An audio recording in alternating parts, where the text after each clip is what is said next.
Today I'm going to take you through an example how to build an effective email. There's several of these. I'm going to do them in 4 or 5 bites really. So this is the first one. This is for a business that they're a fulfillment service. So basically when you've got an e-commerce brand, whether it's an eBay seller or bigger than that, you need warehouses or a garage to hold your stock. Once your garage gets full up, you've got to start thinking about taking on bigger premises and warehouse staff and all the problems that come with that.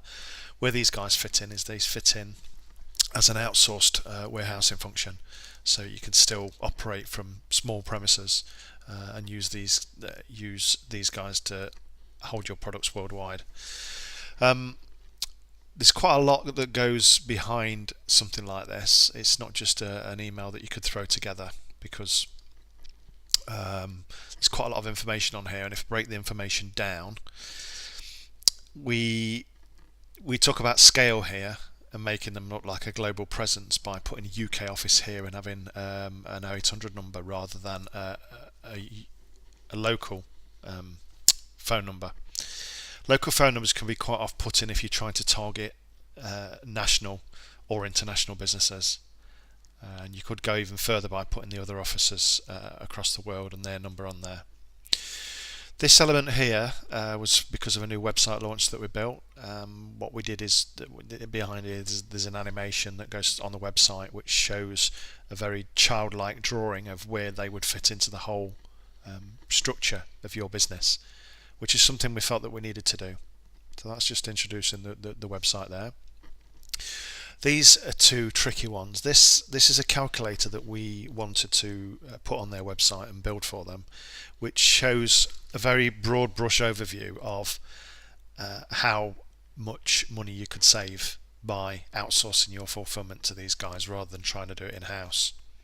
So there's 2 calculators that we built. One was a very simple one where you put in a very rough calculation of your number of products you've got, and it gave you a very broad answer back really.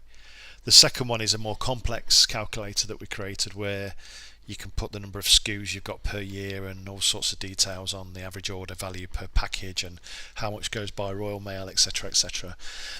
But what that does as an output, it gives you a more detailed overview of how much you can save by outsourcing to these guys. So we would call these calls to action really, and once we went live, certainly with that advanced calculator, we got plenty of inquiries coming through. The client got plenty of inquiries coming through when they realised how much they could save by outsourcing. Again, we call these feature boxes here, so they're the main calls to action there that we want to create.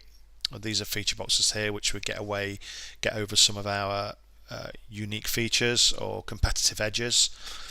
Again, get scale in here and credibility, so when you're building your email campaigns, always try to get your credibility across. If you look, while we're on the subject of credibility, the fact that they've done a complex calculator that you can easily fill in online is a credibility factor. This 100% guaranteed, which people tend to avoid in this day and age, is a credibility factor.